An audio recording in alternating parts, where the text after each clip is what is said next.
Hello, everyone. Welcome to the Hourly to Exit podcast. Today, I am joined by Katie Burkhart. I'm so excited to have you here today. Thank you for joining me, Katie. Thank you so much for having me. I'm really excited for this conversation, and I'm so excited that you're getting this podcast off the ground. Oh, thank you. I have written about kind of the journey but it's exciting and fun. And I love to have conversations like this with super smart people, which is the best part of my day. So, speaking of super smart people, can you share a little bit about yourself, about what you do, and who you serve? Absolutely. So I kind of like to classify myself as an accidental entrepreneur, but an unapologetic workaholic. So I love what I do. I kind of stumbled into my career in a non-linear way. My first job, paid job, was as a lifeguard, and I spent most of my time in that job watching the clock tick by, and felt pretty passionately that I did not want to spend my life that way. So I needed to make sure that I was doing work that was really fulfilling to me. And over my journey, I've been really fortunate to work with amazing people and do things that I thoroughly enjoy doing every day, but have actually shaped my path to try to help others, to make sure that they're doing work that matters every day and that there's a point to how they're spending their time. So I work primarily with organizations between 50 and 500 people, let's say. We'll take people bigger, but predominantly, that's where we spend our time, helping them to actually make what's the point, the key question that they answer, and to start putting the structures in place that allow them to do that at scale, so that they are really making the impact that they want to make, they're making the progress that they want to make, and they're scaling the reach the way that they'd really like to. Oh, I love that. Well, thank you for sharing that. So, one of the reasons I'm really excited to talk to you is because, my mission is to help build an economy that works for everyone. And, my mantra is that wealth in the hands of women can change the world. Yes, it And can. yes, it can. I mean, we know that, women give away more of their wealth, even when they have less of it, give larger percentages. They share it more broadly, community, family, societal issues, and they're very mindful about the way they use their donations. And so, this is maybe you can help me with this one because I've been trying to find a study, and I've been unsuccessful so far, in that talks about what female founder owners do for their employees, whether or not the nature of the benefits that employees get with female founders is different. And I'm kind of suspecting it is, but I just haven't found the study that shows that yet. Well, one thing I can throw out there for you, is Aaron Hurst, who's the author of the book The Purpose Economy, now runs a company called Imperative, and they do. I'm going to get this wrong, but I believe the report is called the State of Purpose, or the State of the Purpose Workforce report every year. And one of the things that he learned from that report, is that women are, and I'm going to forget the percent, but are increasingly more inclined to be purposeful and purpose driven and to care about those things. So I think your instinct that they're going to approach things differently naturally, Mm-hmm. is 100% correct. And I would say I can bear out, at least experientially and anecdotally, that the founders that I work with tend to be more female than male. Not always. We found some amazingly purpose driven males who really just click right into the mindset right away. But women seem to kind of get it naturally, in more increasing numbers, and are more inclined to care about the people that they serve. We have to generally have less conversations about, you're in this because you're trying to serve your customer, and you Mm-hmm. also deliver value to your team, and these things are really important. It's not really about you. They have a tendency to already be there and be asking questions about how they do it better and are they doing it really effectively, versus having to have a conversation about it in the first place. And that's sweeping generality. I try not to over genderize, since we have some awesome men, that we're working with as well. But there does seem to be a trend out there, at least in that particular report. Yeah, and it seems like generally, people spend, even if they're at home, they spend the majority of their waking hours working, right? And so having that connection with their employers, feeling like they're part of something, feeling like they care, feeling like there's something more than just kind of clocking in and clocking out. I mean, trending upward, our consumers are thinking that way. They want to identify with the people whose money they are giving, and employees want to identify with the employers that they're working with. And so I Yeah. imagine that that has affected your work and the people who are coming to you, and why they're coming to you. Yes. And the baseline for us, which makes us a little unique in how we talk about it, is most people hear the word purpose and they think positive impact. We're going to go out and Mm. save the whales, and Right. that's really amazing. And we're like, that's cool if that's what you're here to do. The whales matter. But there are lots and lots and lots of things you can do to deliver value out into the world versus add to the noise. And purpose is really about focus and really about making sure that you're making the most of the time that you invest in your work.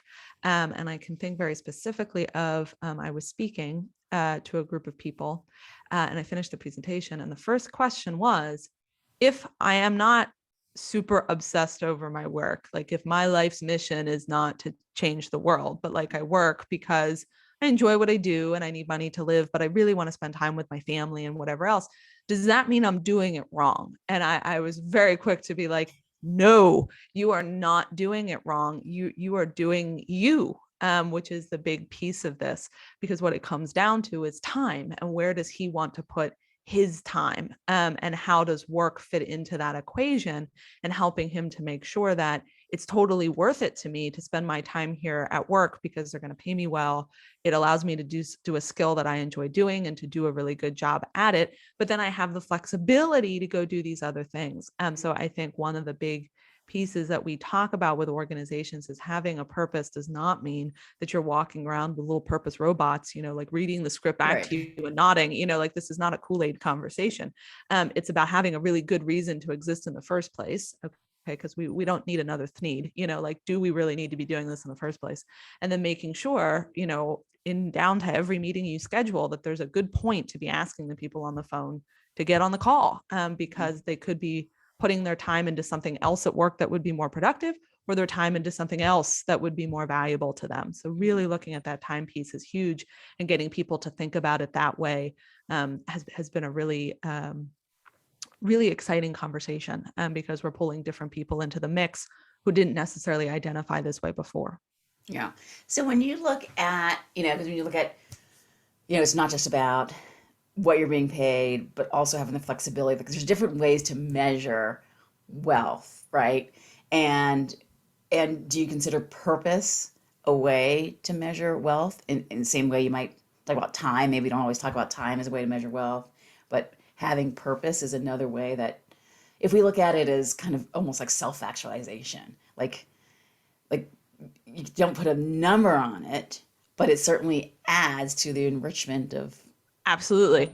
And I think thinking about, I was reading an article by someone called Rob Henderson, who was writing on a concept he coined called luxury values. And he made the point that really hit me in the face. A number of his points did, but this one hit me because he said the concept of working for something that you're passionate about, or using the phrase, it's not just a job, in its own way is a luxury value, because you're in a situation where you can make that choice, right? You Mhm. can choose to pick a career that is both fulfilling and financially profitable. There are many people who need the job because Right. they need the paycheck, and that's the Mhm.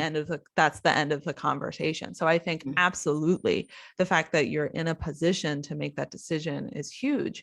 I like to think about it in my own family this way. My grandparents were 17 and 18 when they got married. They had my mom a year later. My grandfather got to finish high school. My grandparents did not get to go to college, and they Mhm. worked their butts off. The Mhm. conversation of what job they wanted was not on the table. It was Mhm. what job Mhm. they needed to make Right. sure that they could pay their bills, take care of their family, et cetera. And they did it well. I Mhm. commend them for Mhm. being able to do that.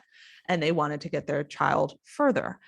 So my mother went to college, got a master's, was able to get out doing work that she enjoyed. But even she once she had a family and other factors, had to Yes. make decision based on what she had to do versus what she wants to do. And Hmm. at this point in the third chapter of her life, she is looking to scale to exit. You and she are going to have a conversation at some point Yes. to really push that out and have conversations about what do I want to do and where can I make money doing it versus I Hmm. have to do this. Hmm. I'm much younger and I'm already having those conversations. So Right. absolutely, I think it's one way to look at the wealth that you have, that you're in a position, because to me it comes down to choice and how you spend your time. You have Hmm. that choice. Yeah. Yeah. Arguably, we have a generation coming up who will all demand that type of connection to the work that they're Yes. doing. Right. Yeah. So we talked about this briefly, but many people think that there is an inherent conflict between purpose and profit. And is there? And so there isn't. Why not? How do we So reconcile the two? so let me one of my favorite stories to talk about is Forrest Gump, because I love Forrest Gump. I love the movie. And there's a great scene where he's watching the television aimlessly, and it's like such a wonderful metaphor for all the noise in our life. And somebody gets him up and says, I'm going to teach you how to play ping pong. And the first lesson he gives him is never take your eye off the ball, which Forrest follows without question because it's Forrest. And what we've done over time is we used to think that the ball was money. And everything we did was to make more money. It didn't matter how hard and burnt out we pushed our team. It didn't matter what we did to the environment. It didn't matter what happened over the long term. If it made us more money today, that's what we did, right? So to say that the business didn't have a point is incorrect. It did. Mhm. What's changed is that's not the point that is going to be most effective for your business over the long haul. What really needs to be the point is your purpose. What value are you here to deliver to the world? And everything you're doing needs to drive towards delivering that value, from what products we offer, how do we offer them, how do we support our team so that they can do their absolute best work so that we're getting this value out to the people we serve the best way that we possibly can. Where money comes in is that money is now not the goal. It's the outcome of effectively pursuing that purpose. If you're delivering value, someone is not only going to pay you for it, but they're going to pay you again and again and again. Now you're building a long-term lasting company and you have the resources, the financial resources you need to continue to scale that reach, take care of your team, build in additional infrastructure so that you can keep growing. Oh, that is so good. I love that so much.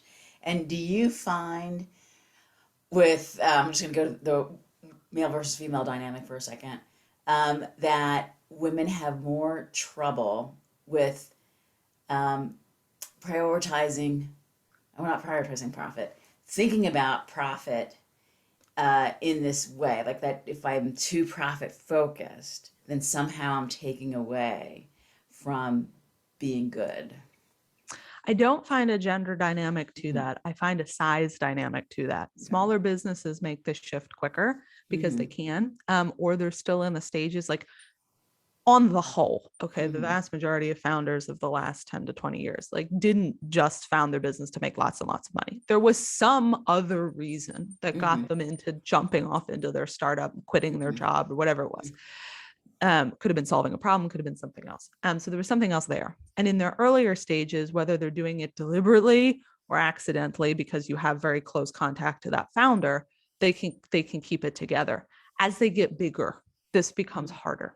Mm-hmm. And I find that bigger companies, bigger brands struggle very much with this idea of purpose isn't a tactic to make Mm-hmm. you more money. Right, Like if right. we run this really cool ad campaign or we make this donation over here, then we have purpose and we'll be able to like re-engage those employees who are leaving, or it'll look better in the market. What we're finding is that that's blowing up in their face, because Mm-hmm. it is the definition of superficial, Right. versus really understanding what this means and what it's all about. So part of the reason we work with smaller organizations is we know we're going to be more likely to steer the whole ship, versus like that one wing way off to the side who kind of gets it. Right. And that's just my experience. Right. Yeah, you're reminding me I mean, this is 20 some years ago when I was a young lawyer and at a big firm and working mostly with public companies. and there was a movement at the time for corporate social responsibility. And it was this whole, and it was very like, can you just figure this out so we can, continue, making as much money and doing whatever we're doing. And it was very much segregated. It was absolutely not part of the, entire business. And what they were coming to lawyers about was, is this a breach of our duties to our stockholders? Because Yeah. our one and only obligation, the feeling that thought at the time was to maximize profits. Like that was like all we're here for. If we're doing anything other than maximizing profits, then we are in breach of our duties to our stockholders. And like, how do we figure out how to be, good and still, maximize returns for our stockholders? And so I can imagine, even, when you get bigger, even when you're still a private company, you do have all of these stakeholders that you feel responsible to, that you feel like you need to, continue to maximize those returns. So yeah, I can definitely see that. So a couple of times you've mentioned, cutting through the noise. Like, tell me like what exactly you mean by that. So we're in a state of having so much, the world is moving so fast. There are so many shiny new ideas out there to pursue, so much new technology, the technology we already have, just the amount of notifications you get on your phone every day. I've got messages here, Slack over there. And like, I don't want to talk about the fact that I have like 12 different Slack channels because that's how Yeah. Slack works. Like it's overwhelming how much noise is really out there, and even noise within your own business. You have competing priorities in a lot of organizations, because we're just here to make money. There's a lot of ways to make money, in case you're wondering. So very quickly you can have, this sub team thinks this would be really great. This sub team over here thinks this is really great. HR is super excited about XYZ, and you can have just an absolute aimless noise Mhm. that can be really overwhelming. Even for organizations that I worked with early in my career, helping them to determine what their core strategy really was. Even for them, the noise would seep in. New person would come in with new idea that has Mhm. nothing to do with the strategy. Mhm. It was hard to do the Mhm. strategy we laid out, so we were looking for an easier way, Right. but that kind of took us, we started to drift. So I think about noise both personally, Mhm. and in what's going on with the world and what's going on within your organization. Mhm. Really sitting down and asking yourself, what's the point, Mhm. from why did we found this company? Why are we all coming to work every day? To why are we choosing to take on this product? Why are we Mhm. choosing to execute it this way? What's the point? What's it supposed to move us to? Brings an awful lot of focus and clarity, and starts to get people to say, well, if it doesn't align with our purpose, the answer should be no, which is Mhm. my favorite word on the planet, is say no. Uh-huh. It is the ultimate productivity hack. We can only be so efficient.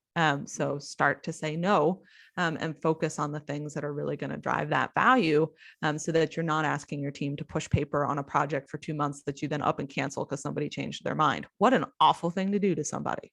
Mhm. Right. Well, maybe that gets to my next question is like, how does a business know that they need you? Because they don't know what the point is.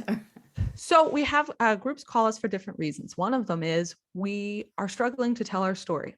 And it's a symptom of a larger problem. But the leadership, sometimes it's somebody in communications who's like, hey, we're out there and we're trying to talk about it, but I don't think we're doing it real consistently, and people aren't totally understanding us. Can you help us with that? The answer is yes. And it's typically a sign that we aren't really clear on the value we're delivering, and probably don't have a good understanding of the people we serve. And that's a really good place to start. Mhm. We also have organizations that call us around strategic planning, because they're like, hey, we're getting ready to lay out our next 3 years. We really want to do it differently this time. We know we have not been as comprehensive as we should be. We want to involve our team in this process because they should be. And we really want to make sure on the other end, we have the system and structure in place that we're really going to do something with this plan versus sit it over there. Mhm. And one of the other statements that we'll get is so what? We also want to know from those systems that the fact that we offered 20% more webinars this year to our members actually did something to help the members. So how do we put those measurement systems in place as well? And then the third time people will call us is because they're merging, and that they're either trying to be proactive, but in more cases they merged and it did not go as well as they would have hoped. And we've now, they're looking for some pruning. How do we come in, get everybody on the same page and prune out and evolve where it is that we're going forward, versus being stuck in things we've done this way because we've always done them this way. Gotcha. And can you share a favorite story with one of your success stories with one of your clients? Oh, that's a favorite success story. That's a hard one. I love working with groups. One of my favorite stories was sitting on we do a lot of our work in facilitated sessions. And it was a group where we had gone out and we had done all the listening, and we'd listened to a number of their stakeholders, and they had made not a bad assumption, perfectly valid assumption, that by bringing in some of these partners, they would be able to help fulfill their mission. They would do some of the legwork to move things along. And what they found was that this partner approach, the partners were basically telling them, we don't have time for that. And it was this amazing moment of showing them the responses and going through what we learned by talking to them and having a quiet. And one of the members of the organization on the phone said, you mean to tell me that they're just not going to do it? And if that's the case, we don't really need to keep beating our head against the wall. We need like a new approach to how we're trying to solve this problem. And I was like, yes.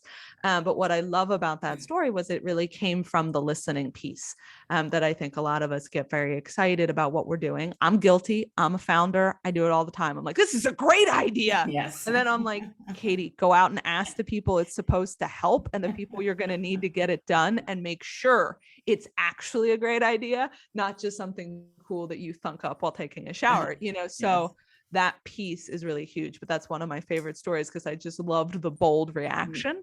And I have another client with a similar story where they watching them shift their language has been really wonderful, which sounds so micro, but watching that, it's totally shift. I'm a big believer that language is how we make meaning, so if you just shift a word, all of a sudden your approach is going to be totally different because the meaning is different.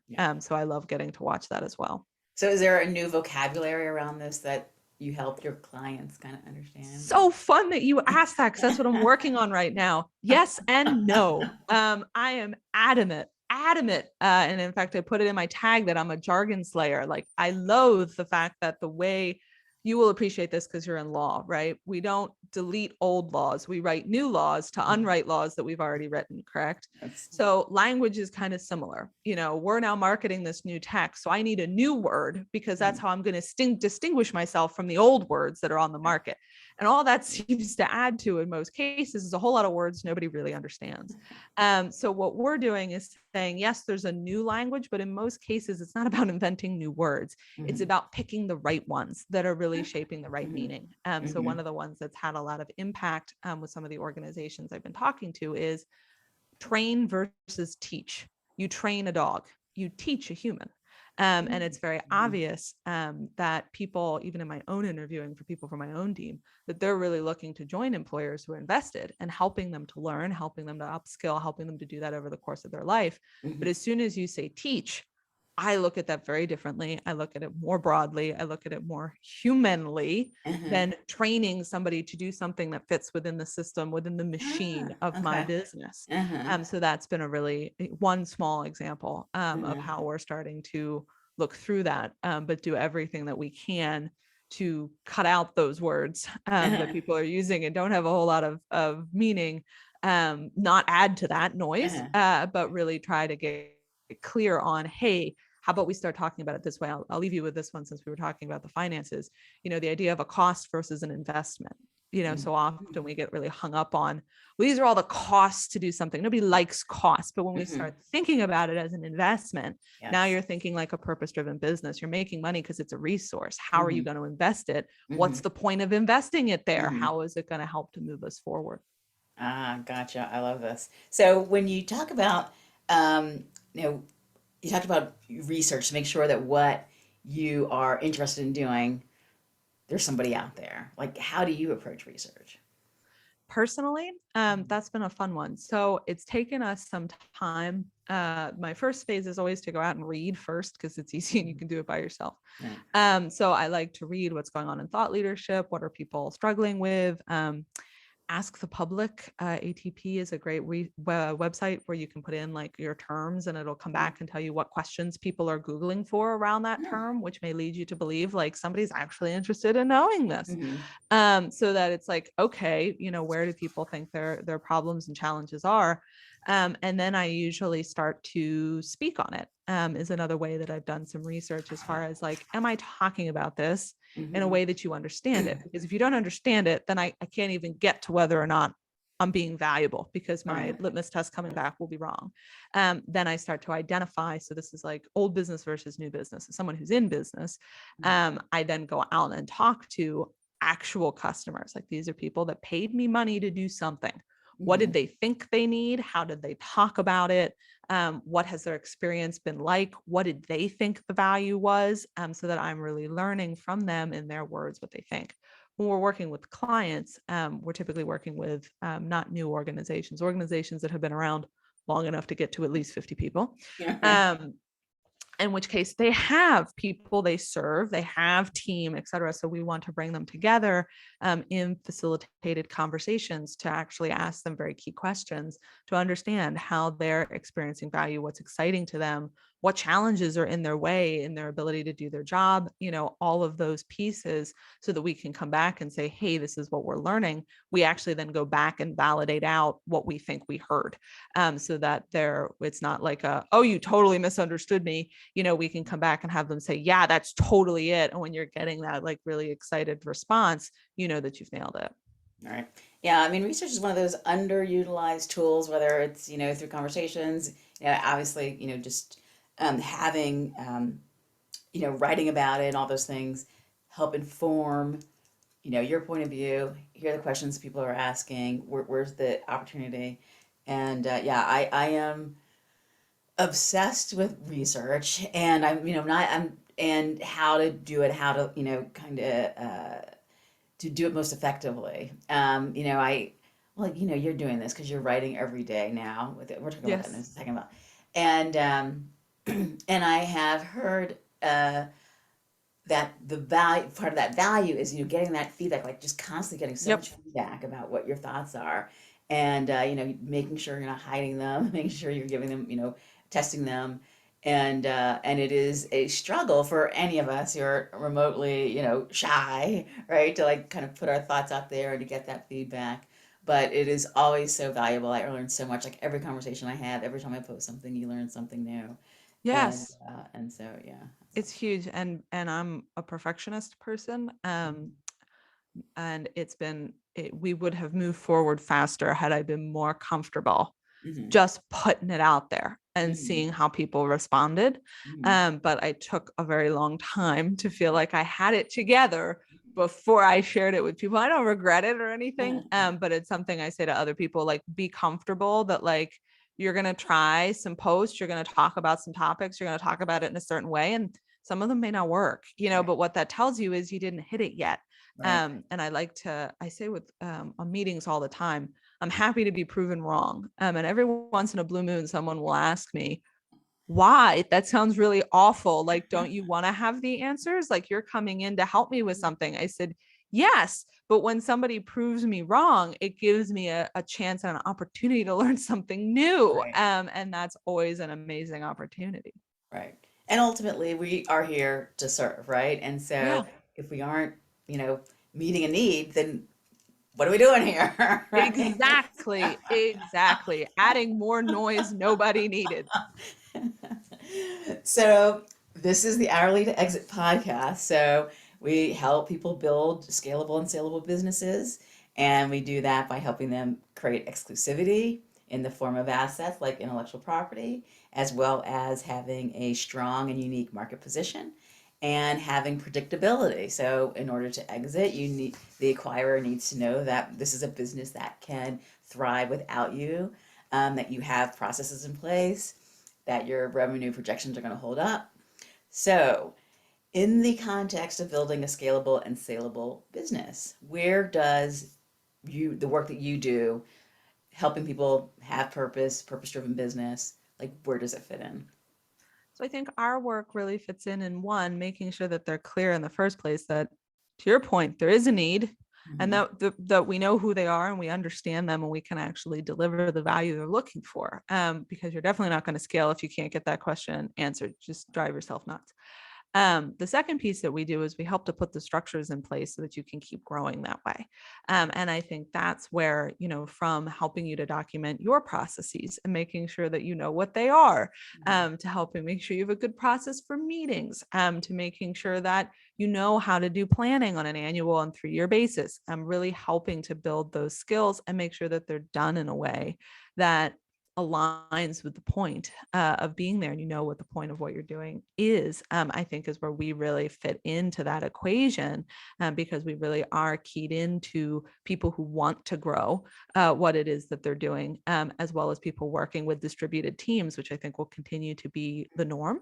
Mm-hmm. So making sure that you have those right structures in place is going to be critical, Mm-hmm. since you can no longer kind of rely on, swinging by Bob's cubicle and Right. seeing if, you're on track for that XYZ. You're going to need to have the right systems in place. Yeah. That is awesome. And I actually thought you're going to also go to the kind of unique market position. Does part of what you work like help them kind of rise above the noise?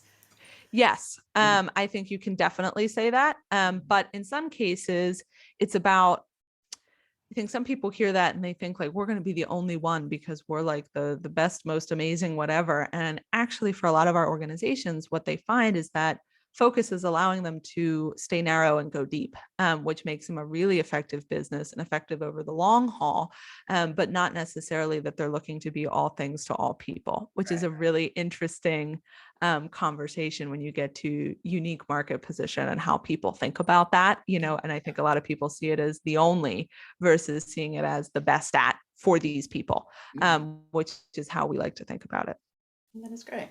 Well, this is a very meta podcast because, I am an expertise-based business who is looking to hopefully build it to sell someday. You run an expertise-based business. So I like to ask, are you thinking about, building your business to sell it someday?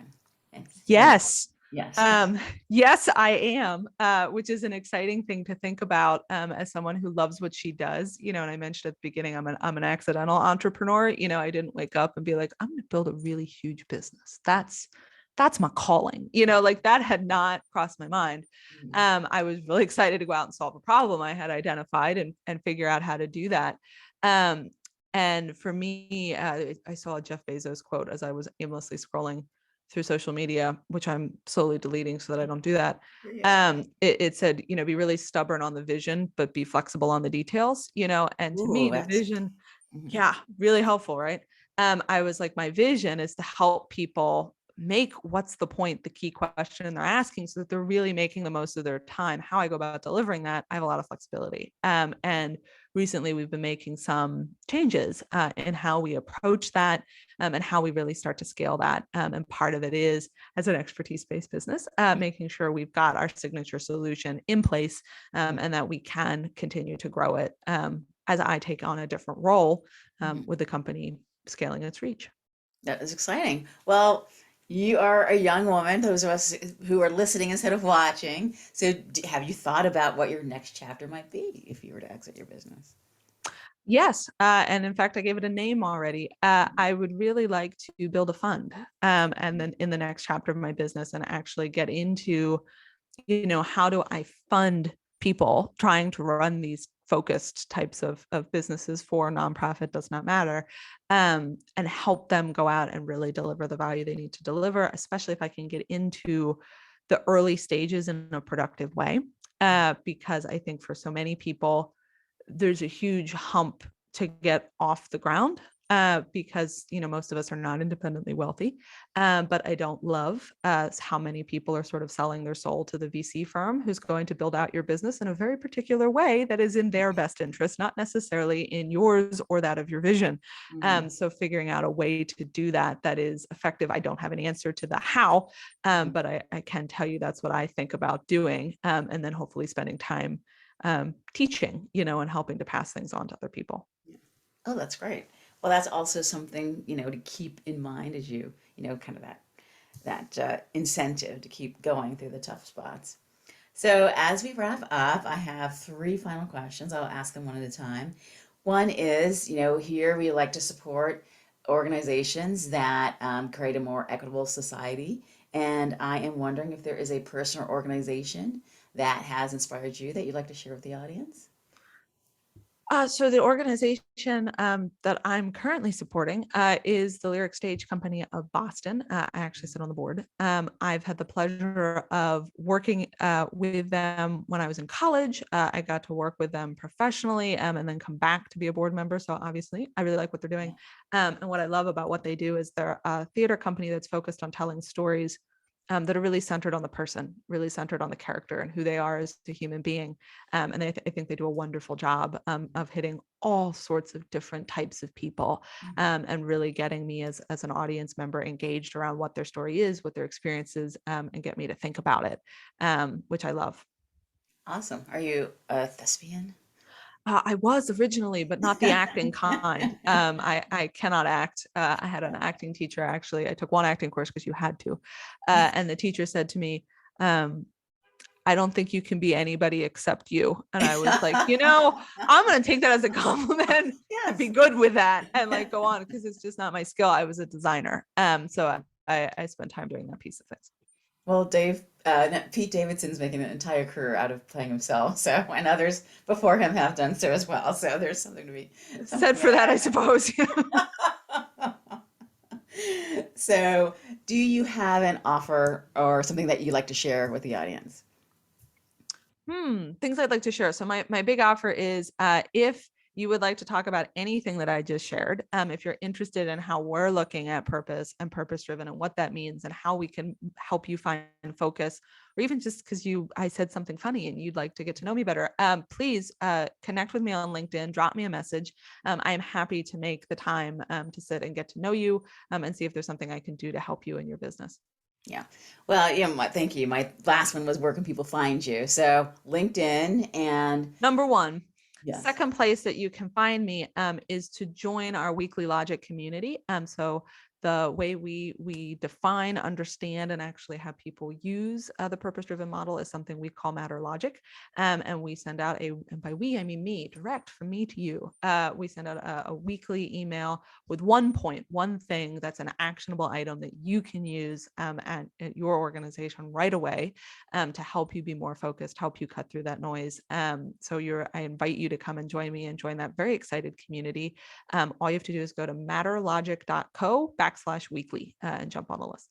That's fantastic. There has been so much good stuff in this interview. Thank you so much, Katie. I'm gonna have like the mega show notes after this because I mean uh, websites, books, I mean all sorts of stuff that we've talked about here that I think will be super helpful for everyone to revisit. Obviously, including your website and your offer. Thank you again for being here. It has been an absolute joy. And yeah, I hope we'll do this again sometime. Sounds absolutely wonderful from my point of view. Would always love to join you and talk more about how we're scaling our businesses and how we're getting women's money out there into the world, because that sounds pretty okay to me. Yes, please. All right. Thank you. Thank you.